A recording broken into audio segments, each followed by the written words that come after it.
నేను ఈ మధ్యలో స్టిచ్ చేస్తున్న బ్లౌజెస్ అన్నీ కూడా బార్డర్ ఉన్న బ్లౌజెసే అండి. లైనింగ్ క్లాత్‌కి అండ్ మెయిన్ క్లాత్‌కి నేను చూపిస్తున్న విధంగా అతుకులు వేస్తే ఆర్మ్ హోల్ లోపలికి వెళ్ళిపోతాయి. అతుకులనేటివి బ్లౌజ్‌కు కనబడవు. ఈ విధంగా వేసుకోండి. నేనిప్పుడు లైనింగ్ క్లాత్‌కైతే 2 సైడ్స్ అతుకులు వేశాను కదా! అదే విధంగా మెయిన్ క్లాత్‌కి కూడా నాకు క్లాత్ సరిపోలేదు. సో, క్లాత్ సరిపోనప్పుడు ఈ విధంగా 2 సైడ్స్ జాయింట్ అయితే వేయండి. ఈ జాయింట్ అనేది ఆర్మ్ హోల్ లోపలికే వెళ్ళిపోతుంది. కింద సైడు జాయింట్ వేయాల్సిన అవసరం లేదు. కొలత బ్లౌజ్‌తో చూస్తే కింద హ్యాండ్ అయితే కరెక్ట్‌గానే ఉంది.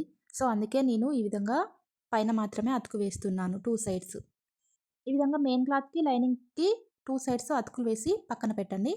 తర్వాత మెయిన్ క్లాత్‌కి నేను చూపిస్తున్న విధంగా పోట్లీ బటన్స్ అయితే స్టిచ్ చేసుకోండి. పోట్లీ బాల్ అనేది పై వైపుకు ఉండాలి. ఎడ్జెస్ అనేటివి ఎడ్జెస్ సైడే ఉండాలి. ఇలా మెయిన్ క్లాత్‌కే ఫస్ట్ స్టిచ్ చేసుకోవాలి.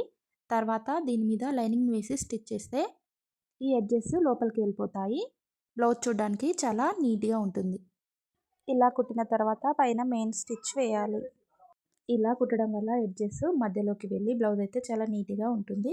తర్వాత నేను చూపిస్తున్న విధంగా ఐరన్ చేసుకోండి లైనింగ్‌ని అండ్ మెయిన్ క్లాత్‌ని.